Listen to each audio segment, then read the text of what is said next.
Hi, Tom. Hi. Tell me about rejection. Yes, yes, yes. It's life. It's called life, basically. It's always been a puzzle to me. When people can't handle the word no, and it's probably one of the first words a baby ever speaks. It's blown couples away. They're expecting mama, papa, but they get no, and then the reaction is very powerful.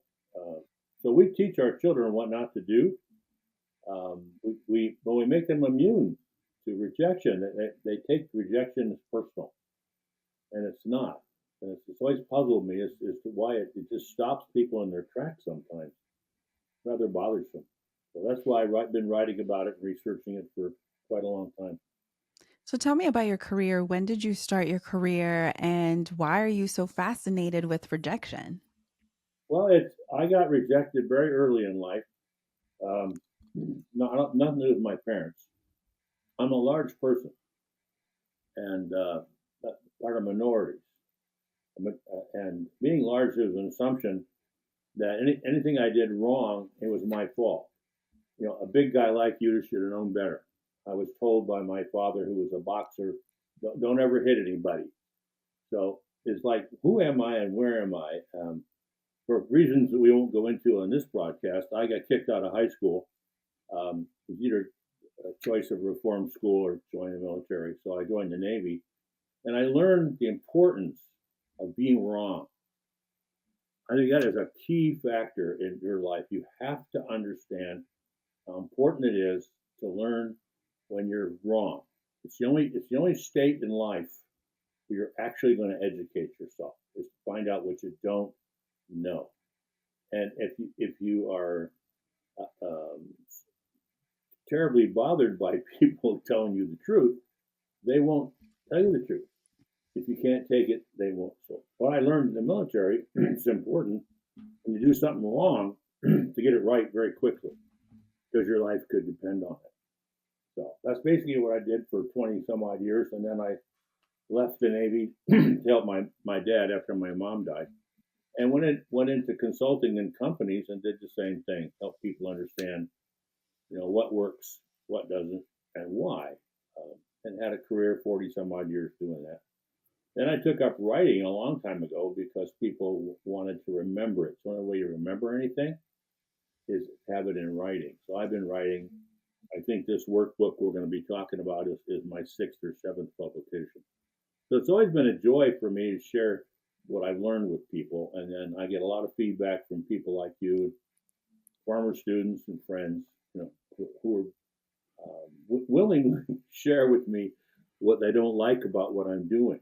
And it's been a joy. Does that make sense? Yeah, definitely. I've known you for a very long time and you were one of our mentors. Do you want to talk a little bit about your teaching? Because you mentioned your students, because I am one of your former students. So do you want to talk about that? You can help me. I don't like the term former student. Okay. I wish I could come up with something else. Mhm. But what I've learned when I've taught for 40 some odd years, 7 universities as a adjunct, as they call it. An adjunct in academic world means alongside of, but of lesser significance. So if you're not on the faculty, you're adjunct. Mm. And what I've learned when I start a class every semester, I taught organizational behavior, management, leadership, that kind of stuff, is I would tell the students that they're at a disadvantage.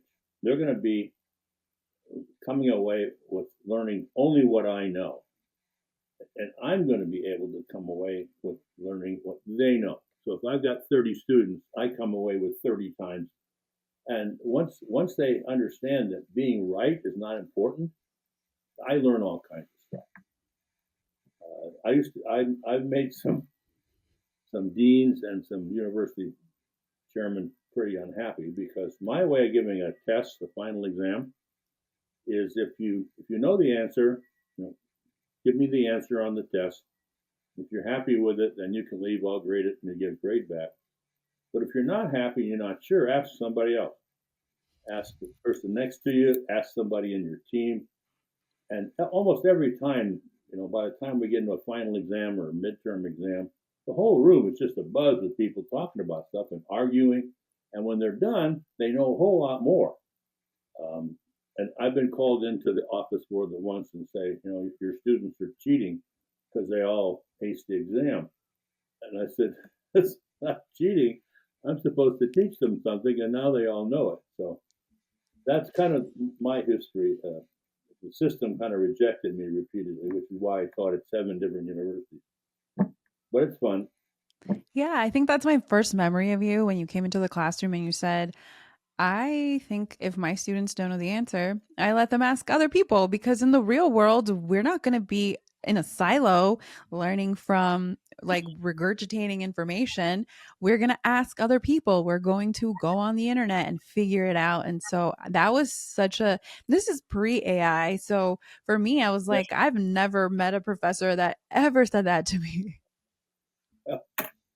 it's weird. The great, I call it the Great American Myth. I've written about it and talked about it a lot. And it's basically that we tell our children to be good. If you're a good girl, then you're not going to bring any shame on our family. No visits to the principal's office.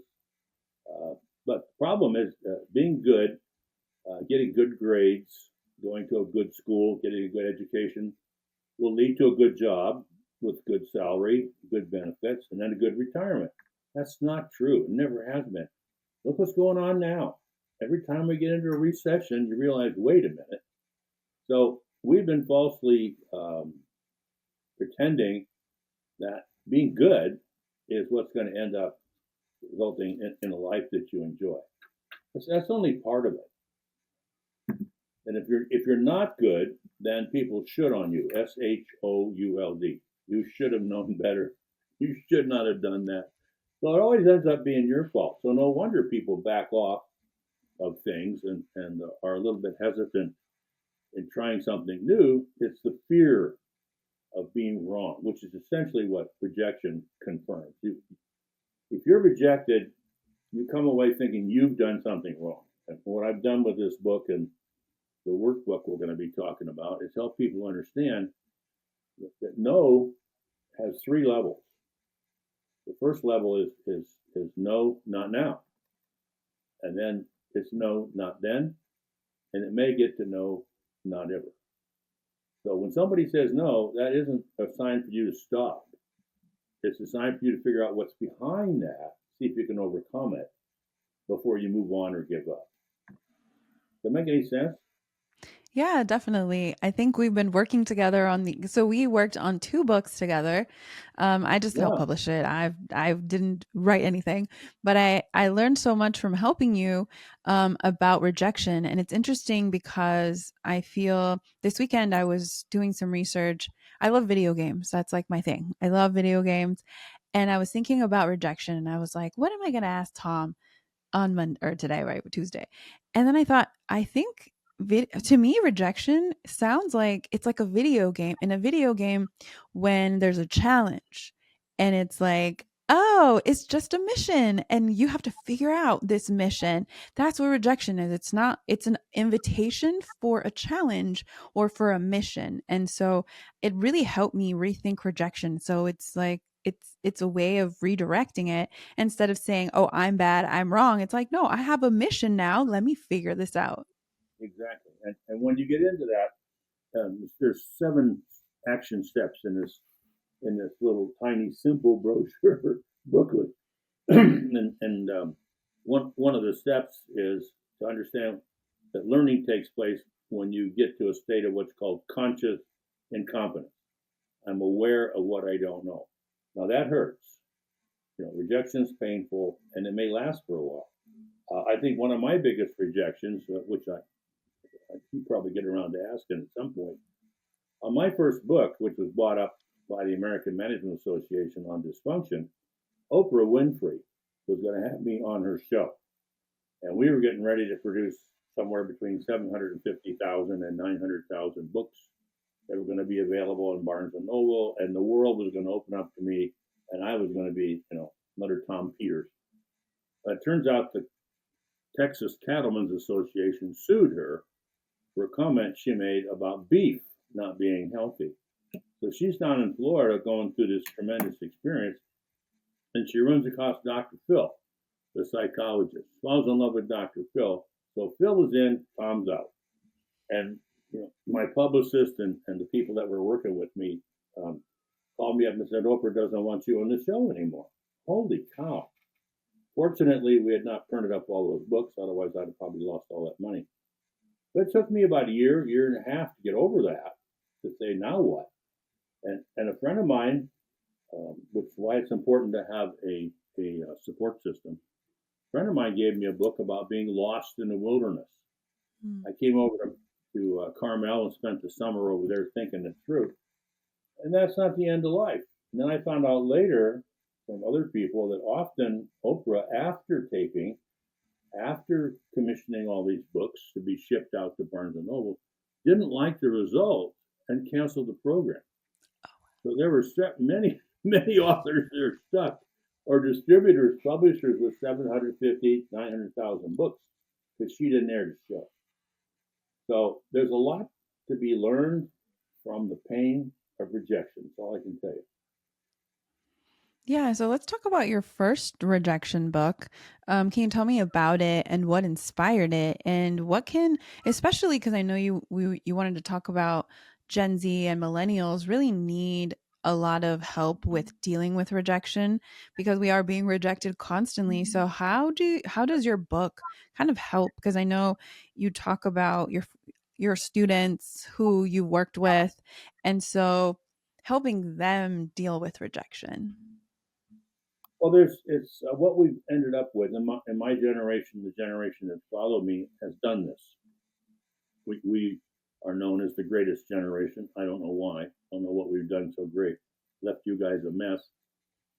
But what has happened?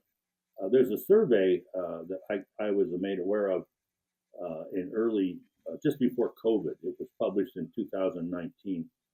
It was done by Barna, which is a subset of Gallup poll, and World Vision, which is a huge organization.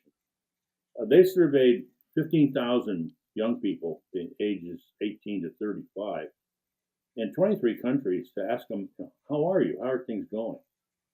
And only 32%, like one third, felt anybody cared about them. It's a real shock. Nobody cares about me. 68%, which is a huge number, said no one in their life believed in them as an individual. That was hard for me to grasp. So I happened to be teaching a course in something at that time, and I took the results of this to my students. And I asked them, how many of you don't have anybody in your life who believes in you? And all the hands went up. And I thought, geez, I must have, I got the question wrong. How can that be? Anyway, after a couple of attempts, one of my smarter students said to me, we understand what you're asking. But we don't have anybody in our families who believes that we can carry out a good life without them.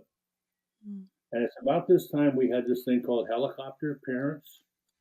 And there was also a very famous movie star or television star, I forget her name, who was convicted and went to jail, I think, for bribing university authorities to put her two girls in college. You remember that? I think I it's forget her name. Felicity Hoffman. I think it was Yeah, her. yeah. Yeah. Anyway, what struck me was there was a magazine article interviewing her after she'd gotten out on bail. And she quoted this is a very powerful quote. When she got home from being bailed out of jail, one of her daughters, who she was trying to get into the school, said to her, this is an absolute quote, Mom, why didn't you believe in me? And it struck me, that's it. So here's the mother trying to get her into a good school, which says we don't believe you can do that yourself without our help. So we got this generation out there that's living with that, without my mom, without my dad, without their help, Uncle Bob or Grandpa, I'm worthless. So rejection is a very powerful way for them to understand it's not their fault. It's the people around them that somehow think I should help. Mhm. So that's basically what got me writing putting it into book form so someone can understand it. And the feedback I've gotten since then is just it's heartwarming. It's heart rendering when people say, "I finally realize it's not me. There's nothing wrong with me." Yeah. I love that grin when you grin. Yeah. Yeah, because I think for me, and we talked about this in our last phone call. We have like monthly phone calls every month. And I told you about getting laid off from my tech job. And I was rejected. And it really hurt a lot because I really loved my job. But that layoff, it made me realize that I need to get on camera and I need to start making content because if I don't do that, then what am I going to do? I had nothing to do. So I was like, let me do that. Let me get on camera. Let me start making content. And that rejection led me to what I'm working on now. Like I've gotten I don't know, like I think the last year, 8 million organic views on TikTok. I think it's been like I don't know how many on Instagram. I think like 2 million organic views. And so I've gotten a lot of really great reception, but I was rejected first and it redirected me and I felt horrible for like a year. And now finally I feel a lot better. I feel like I'm proud of myself for doing this. And if it wasn't for that rejection, I would not be making content at the rate and at the quality of content that I'm making now. Well, you're a perfect example of taking this to heart and realizing it isn't you, and not discounting what other people don't like about you. Typically, I forget the word that you're using, trolls or somebody that just hangs around, watches, and tries to find out something wrong with you. They're problematic in their own way.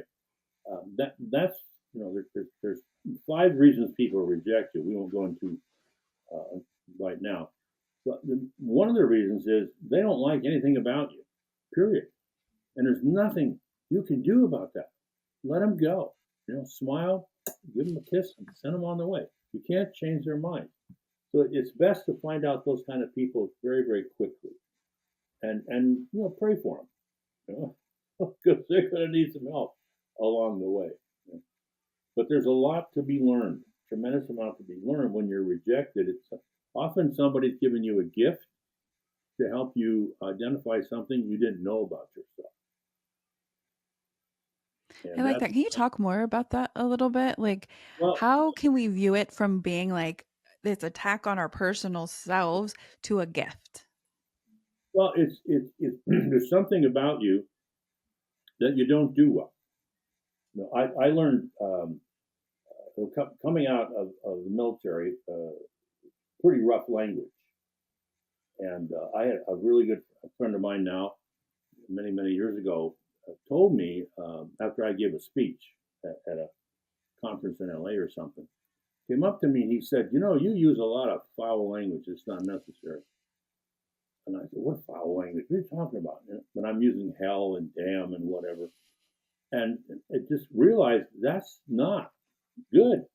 It's part of a custom I had, the people I hung around with, kind of using their language. So I cleaned up my act, so to speak, and very, very rarely use those kinds of words. But it was a shock in the beginning to say that he came up to me and said, "You don't need to use that kind of language to get your point across." So I learned from that, and I've also learned in writing. There are certain ways you can write. Um, what's the word? I'll think of it in a minute. A downtoning. I learned it from a woman in Baltimore who works with juvenile delinquents. And she said, if you want the people that I'm working with to understand what you're writing, you need to tone it down, downtoning. You write too high, too pompous. Mm. I mean, she tore me to ribbons. You're one of those professors that writes in this high language. Nobody understands you. You're like, oh my god. So I went back. So everything I do now is downtoned to the point where instead of using 3 words, we use one and keep sentences short and simple. So we've taken this book that was originally 300 pages and we've got it now down, thank you very much, into 42. Yay. 42 things and 7 action items that will straighten your life out pretty fast. And all that I learned because people had the courage to tell me when they thought I was doing something wrong. That's a very potent door to have open.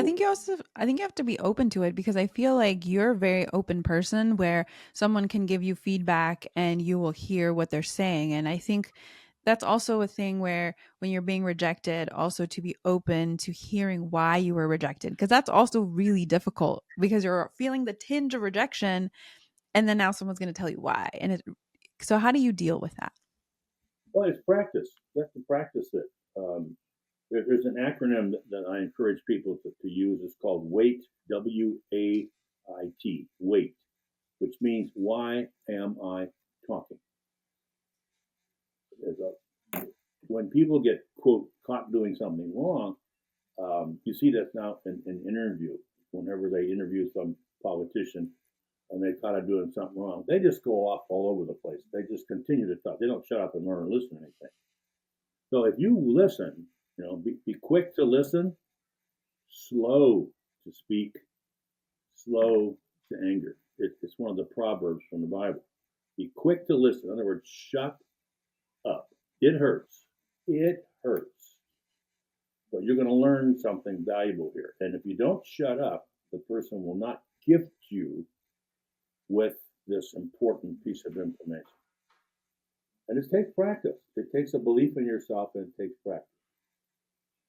Yeah, definitely. I think I've been playing a lot more video games like I mentioned to help me with that because I in real life I don't know how I can deal. There's not enough practice. And I know your book feels like that, like a place to practice how to deal with rejection so that in many ways like the way I use video games to like deal with stress, someone can use a book like your workbook to help them understand how to practice to deal with rejection in many ways. True. And it does take practice. It takes a mental shift. Um, yeah, yeah, God didn't make us perfect. Otherwise, it'd be a boring place to be. Uh, but you can get better at anything if you involve people in your support system, which is the last chapter, the last action item in this book, how to build a support system. Challengers are important in your life, people who will challenge you when they think you're off on a beaten path someplace. But these are people that you will have to encourage or recruit by listening to them and thanking them when you're. I've been married 60 years to this wonderful woman who's tolerated me. She's amazing, absolutely amazing. Every morning when I wake up and I look over and I see she's still here. This is going to be great, man.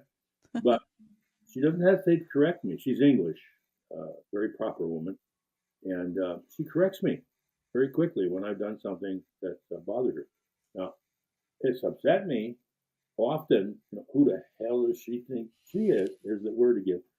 Um, uh, but I calmed down later, and a couple of times right after we were married, she'd go after me, and I'd leave the house. I'd just storm out of the house, walk around the block, cool down. But now I just say, wait a minute, I got to stop and think for a second. I've done something that's upset her, not what I intended. What was that all about? What have I done differently? And I've had to learn how compassion. That's one of the hardest things to learn, especially for men. How to have compassion with somebody who's got a problem and doesn't want your involvement in it. Think about that. Trust me enough, believe in me that I can solve this on my own. So there's a lot to be learned from rejection. It's a very powerful, growth oriented term. Yeah, definitely. Like I said, ever since I've been helping, just like even reading your book, your first book about rejection, I've thought about rejection differently. And every time I'm rejected, I'm like, how do I figure this out? Like, what is this gem? There's a gem here. I Yes, have to find it. What is this gem? And it's hard because it hurts. Like, you're like, "Ah, I'm in pain. And it might take time, like a long time for that pain to go away. But eventually, maybe it's redirecting you to something better in your life because if you were not rejected, I don't know if I would have made the same decisions. And so, because of rejection, I'm able to make different decisions and being pushed into areas where I never thought I'd be in a good way. it is good. There's a lot of good to it, but you're saying it's painful. It's not an easy thing to do. Um, the there's a I saw a study the other day. Don't remember the source, but it was impressive anyway. I think it was the American Psychological Association has done another one of those studies of people, and they found a significant number of people. I think it was like 61% or something right now feel isolated and lonely. And COVID lockdown had a lot to do with it. But here are people that don't feel loved. They don't feel that they belong. They're isolated and they're lonely. And it, the groups that that's impacting are mostly people of color, people from minorities, women in particular, and then people with minimum education. We just dump all over them. There's something wrong with them because of their skin color, because of their sex, or because they haven't had an opportunity to go to a college degree. This is starting to show up as a reason for some of the current political issues that we're dealing with. They're not dealing with them in a very, in my opinion anyway, useful manner. It's like butchering a cow to get get the right size cut.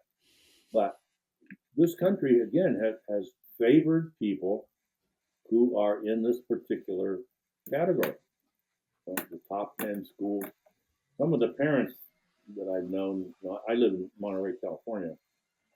There's a lot of wealthy people around here, and a lot of them want to send their kids to top-rate schools. There's a school I've heard in Palo Alto for $42,000 a year. You can send your daughter or your son to practice getting into one of the better schools.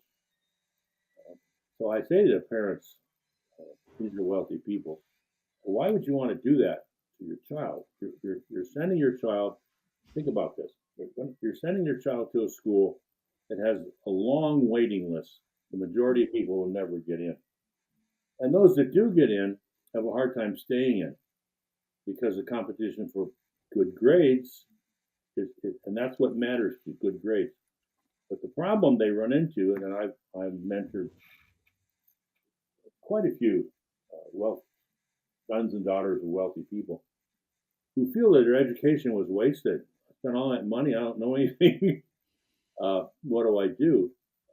Again, they've been rejected because they believe that getting a good grade and outperforming the person next to you is what life is all about. When in reality, when you get into a company, go get a job, they expect you to share everything you know with the person sitting next to you.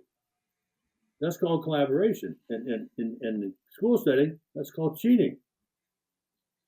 So, you know, collaboration is what should be taught. It's not taught. The only place it's taught is in intramural sports or like football, baseball, whatever, that kind of stuff. Even that's becoming money focused and corrupt. So, Yeah, definitely. Because I think I remember like in college, it was always about you are tested, like you have to take tests, and then it's like a reflection of your understanding of the subject. yeah, So it's always about your individual like your individual accolades, but then when you go into the workforce it's about how do you collaborate with all of these people. And sometimes you can tell people who were like straight A students. I mean, I was a straight A student, but I think I'm the oldest daughter. So for me, I'm very collaborative with my siblings, and so I can be very collaborative and helpful to others. And so I can see why other students sometimes have a really hard time collaborating when it's time to collaborate when they're in the workforce, and that's not something that's taught in school. And so they are going to deal with a lot of rejection yeah. until they learn how to collaborate. Basically, it's like they're going to be rejected into collaboration. And if you get into a job interview, and the action step 3 in this book, I'll quote the guy named Christopher Avery. I spoke to him once a long time ago. He wrote a book called Teamwork is an Individual Skill. So teamwork is individual skill. And here's a quote: becoming skilled at doing more with others may be the single most important thing you can do to increase your value, regardless of your level of authority. Doing more with others. We're not taught that. We're taught to get on our own. And of course, that if you remember um, the westerns, cowboys, Indians movies before they shut all that silly stuff down. You know, the cowboys are surrounded by the Indians. Who are they looking to kill? The chief. Let's get Yeah. the chief. Okay. Well, in the Indian nations, it doesn't matter who the hell chief was. And chief gets knocked down, and they bring somebody else in. So the idea to take the top person, knock them down. Um, again, so if you get really, really good at what you're doing, somebody's always going to be after you to knock you down or knock you back in place. That makes so much sense. Instead of being in a collaborative space where other people can, yeah, take your place or help you. It kind of reminds me of kind of reminds me of the Drake and Kendrick Lamar beef, where it was like, how do we take, like, Kendrick's like, they're trying to take each other down because they're at the top of their Yeah. industries. And so that makes so much sense. Yeah, you're right. It's very individualistic. And wow, you really like you really helped me understand that beef a lot better with this conversation. Well, if you look at what's happening now, I think, and you're onto it. You're brilliant. I don't know how else to say this. You're onto it. You realize being having a lot of followers, being the top of your game is not what it's about anymore. It's about how valuable. I got a quote from you the other day. You said it's a guide to a better place. A guide to a better place. That's what this book is. What you're providing to people in your podcasting is you're guiding them to a better place. They don't have to be like the star that I've never understood the adulation of uh, famous people. I don't get that. I never have. I was introduced at a conference, well, in Lake Tahoe years ago. Um, the guy that introduced me was a good friend of mine. He loved to poke fun at me. So he said one of the reasons we've asked Tom to speak at the conference today is he's made more mistakes than anybody I ever know, and he's willing to talk about it. And I brought down the house and relaxed everybody. Hmm. When I give a speech, a conference, or wherever, I always begin by saying, I'm not as smart as I look. I don't understand everything I know. I'm not right. I'm just up here today. So if you have a knowledge of something and you want to share it with somebody, you don't scare them with your notoriety and your importance. You got to get close to them so that they're vulnerable and willing to hear you. It's hard to do. This is not easy stuff. It isn't. Yeah, I think so. I think that, and I think I've mentioned this to you before, how I'm seeing the world is changing a lot from this more individualistic space to a more communal space because of these social media algorithms. And like, I love anthropology. So like we're going back from like this agricultural space to a more communal hunter-gatherer space because of technology. And so with AI and all of these changes that are happening, now we're kind of going back into hunter-gatherer societies, and if people are not able to collaborate and to be able to deal with rejection, to be able to learn from their mistakes, then they're going to have a really hard time going back to basically being, a human that is more hunter gatherer versus more agricultural. And so that's why I love books like yours, because to it reminds me of how do I apply this knowledge in the present, because I love anthropology. But anthropology is a study, well, especially like in like Homo sapien, like beginning, I don't know when the Homo sapiens were first on earth or whatever. Um that's a life that we cannot live, at least not me. Yeah. And so your book really helps me so that I can live the life that I want to live without but in this society. And so that's really helpful because I would love to live in a hunter gatherer society where we can go hunting and traveling all over the world, but I can't do that right now. So how do I apply, like for me, it's like, how am I applying a lot of these lessons as a human to those things? And I think your books have a lot of really great insights.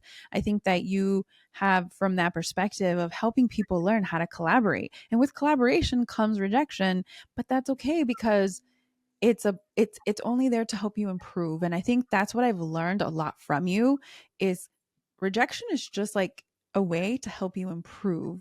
It is. instead of instead of making you feel small, if that makes sense. It makes sense, and it's a search for truth. The greatest gift anyone can ever give me is tell me the truth. Give me my truth. If I'm doing something that bothers you, please tell me because I don't want to bother you. Right? So that takes the development of a support system. The community that we used to have, there's a huge search now for community. Unfortunately, people aren't going. The church itself is supposed to be, regardless of what your religion is, about community. Um, but somehow it's gotten off track, so people aren't going. They're not. So less likely to find community in a church these days than they have in the past. But they need it and they want it. They're desperate for it. So this support system that I didn't come up with it, um, but I saw it many, many years ago and have been using it.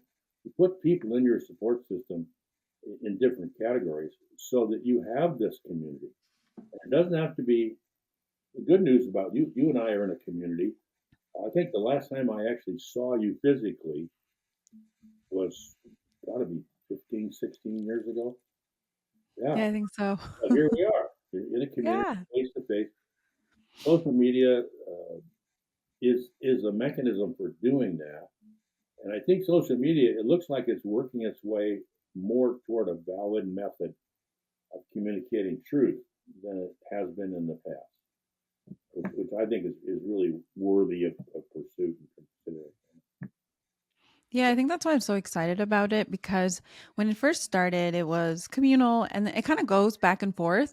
But I think with like Facebook and Instagram, it really went into more like selfish and like that's why it was like selfies and it was about showing off Yeah, and very individualistic behaviors. But then when TikTok came along, it changed everything. It made us feel more communal. So now it became about how valuable can, what kind of value you can bring. And the only reason that I really understood this is when TikTok was about to get banned. And so I joined Red Note, which is like China's I think it's like their Instagram slash Pinterest website or sorry, app. And the people were saying, okay, just like asking how, if what do we do? Like, can we get banned? And they're like, the only way you can get banned is if you show off. If you're showing off your wealth, you will get banned. yeah, Outside of that, you're fine. Just don't say any bad words or just, but if you're showing off your wealth, you will get banned. If you're not providing value to our community, you will get banned. yeah. Well, the Chinese are good examples of many things. Um, the book on doers, the book I published before Rejection. Doers are the vital few get things done, the 20%. Um, the Sun Yat-sen University in Guangzhou, China, published that book. So that book on doers in society is available in China. It was doing pretty well for a while, but I've lost contact with them since all this argument's been going on. So doing things collectively and communally is a very powerful thing to do. It gives you a sense of belonging. It minimizes your sense of loneliness and isolation. And I think we need that more today than at any time in history. And it's people like you are going to get us there.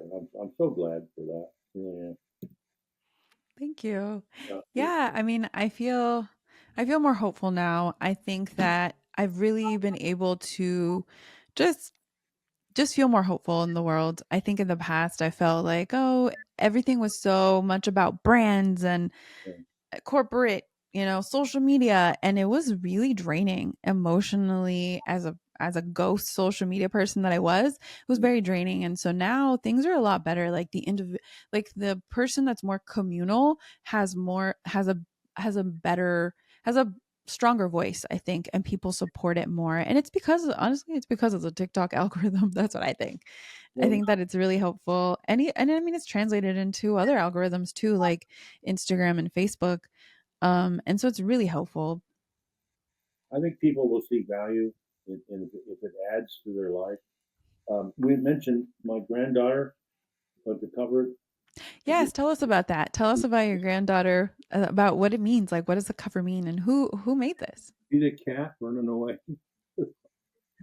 My granddaughter, Olivetta, when she's 9 years old, my son and I were working on this book to begin with.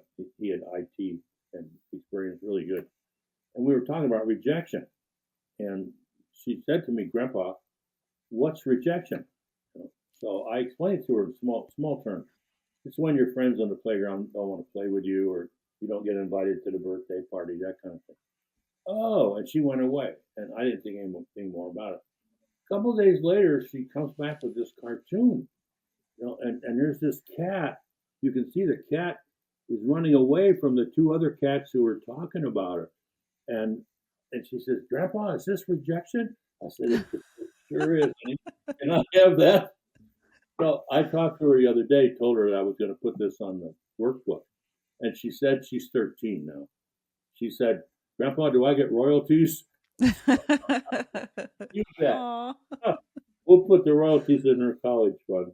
So there you go. So I think generations are now coming to grasp that we're not in this alone. We're not in this alone. But you got to get over. You got to not let rejection push you away from opportunities to join forces with others. I think that's what we're here for. Yeah, definitely. Because I know you say that rejection is part of the success formula. So, why do you think so many young people see it as a sign to quit instead of a sign to keep going? Well, they've not been told otherwise. They just haven't been told otherwise.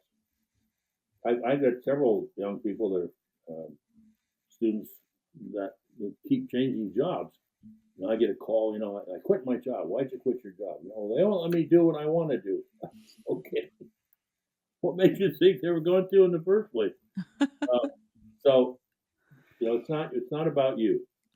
So I don't know that's ever going to change. I really don't. Um, I um, People who are going through a job interview, you can get a lot of rejections with job interviews. A lot of rejections with job interviews. And one of the questions that you get asked typically at a job interview is, what are your weaknesses? You know, and I tell people that are going through an interview, if you get asked that question, what are your weaknesses? You pause for a little bit, look like you're thinking, and you say, no, I can't think of anything that would keep me from doing a really good job for you. And then shut up. And they'll just check no weaknesses. Because the reason they're asking that question, and I've been on the other side of this with HR people building, you know, assessment processes over the years, they're looking to eliminate somebody. What's your weakness? Well, this person can't chew gum and walk at the same time. So we don't want them on our team. They're looking for a reason to get rid of you. So don't answer the question with some phony thing. I tend to work too hard or too late. Just say, can't think of anything to keep me from doing the job. Because I know you've given me some advice with job interviews as well, and I remember you said it's not about the best candidate or something about you tell me it's not about the best. They're not looking for the best candidate. I forget. Can you tell me? They're looking for the person they like. It Mm-hmm. doesn't like if they like you, they will overlook all of that stuff. I used to run assessment centers in the 70s, was very popular. Find the best candidate, and I quit doing it because I spent a lot of time and a lot of money, and they get these candidates, they pare them down to the top 8 or 9 or 10 or whatever, and then I get a phone call and they say, "Well, we like so and so." I said, "Well, so and so didn't score higher than about a 5 on any of these things." "Yeah, I know, but we like them." I said, "Well, yeah, but you put people through all this assessments, and he's not doing real." "Yeah, yeah, but we like him." Okay, and they hire him, and guess what? Doesn't work out because he didn't have the qualifications. They just liked him. So get yourself liked, and you'll get a job. Got it. But yeah, because I think it's because I think that's one of the hardest things, especially for Gen Z and millennials right now, just going through like rejection because of job interviews. Yeah, I mean, I'm literally seeing people like on my TikTok, they're getting interviewed by AI and they can't even get rejected by humans now. It's like they're getting rejected by AI. it's not a man. And so Uh, it's got to be up. Job interviewing has to be done differently. I don't think it's ever going to get. I don't want to live long enough to see it, but it's just not being done to the degree that it needs to be done to find the right candidates. And that's not an area I want to get into because I got enough going on. I'm in active, what we call active retirement. Anyway, this has been fun. Thank you. Yay, cool. So yeah, tell us a little bit about when your book is available and yeah, what you're working on next. Well, it should be up there now by the time this podcast goes out on Amazon and what's the other one up there? Oh, Amazon and what? Kindle. Kindle. There's also a digital version of the original book on Smashwords. I don't know if that's even existing anymore, but that's the best way to get a hold of it. And I'm hopeful that people will see it as benefiting them and pass it on to others. Because pretty inexpensive and very powerful for the money, I think. Yeah, definitely. Yeah. Thank you so much, Tom. I will count this as one of one of our I will call you next this month. This is our May call, so this does not count as our May phone call. This Yeah. is like the extra one. It's okay. Anytime, anytime at all. Yes, of course. Thank you so much. All right. And yes, I will see you. You Yeah, I'll will. see you on the next podcast. Okay.